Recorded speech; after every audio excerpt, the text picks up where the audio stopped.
సిద్ధార్థుడు ఒకరోజు తన కుటుంబ సభ్యులతో కలిసి కపిలవస్తు పరిసర ప్రాంతాల్లో జరిగే ఏరువాక ఉత్సవాల్లో పాల్గొన్నాడు.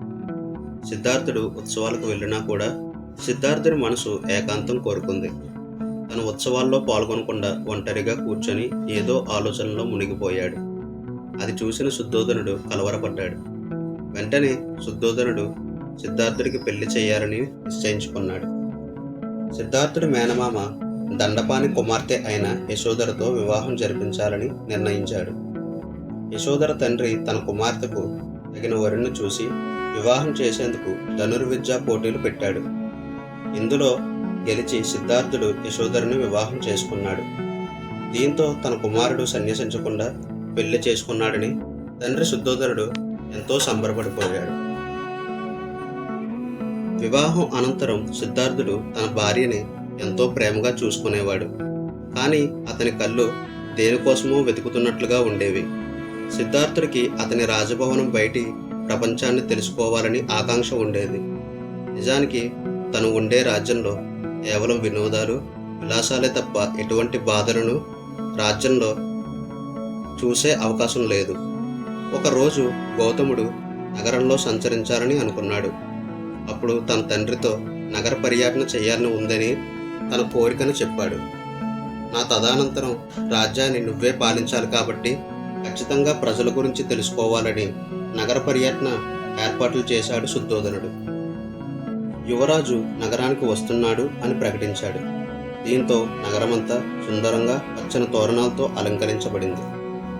రోగులు, బాధలు ఉన్నవారు బయట సంచరించకూడదు అని, ఎలాంటి వికృతి ఆకారాలు కనిపించకూడదని రాజు ఆజ్ఞాపించాడు. సిద్ధార్థుడు రథసారథి అయిన చెన్నుడితో కలిసి నగర పర్యటన మొదలుపెట్టారు. ప్రజలందరూ బారులు తేరి సిద్ధార్థుడికి స్వాగతం పలికారు. సిద్ధార్థుడు నగరమంతా చూస్తూ ఈ లోకం చాలా అందమైనది అని అనుకున్నాడు. రథసారథి అయిన చెన్నుడితో ఆ వీధిలోకి రథాన్ని పోనిమ్మని ఆజ్ఞాపించాడు.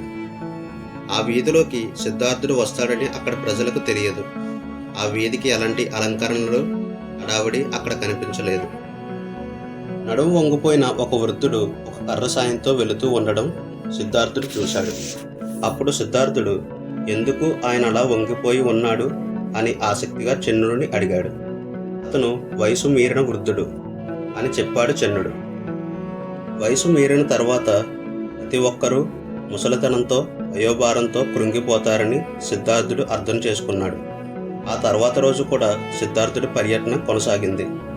సుఖదుఖాలకు ప్రతిబింబాలు అయిన కష్ట సుఖాలు ఎన్నో సంఘటనలు, దృశ్యాలు సిద్ధార్థుడికి కనిపించాయి. ఒకచోట శరీరమంతా వణుకుతూ బాధతో మెలితిరిగిపోతున్న ఒక రోగిని కనిపించాడు.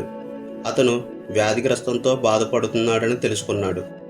శరీరం అనేది కొన్ని సంవత్సరాలకి వ్యాధిగ్రస్తం అవుతుందని, వృద్ధాప్యం వస్తుందని గ్రహించాడు సిద్ధార్థుడు.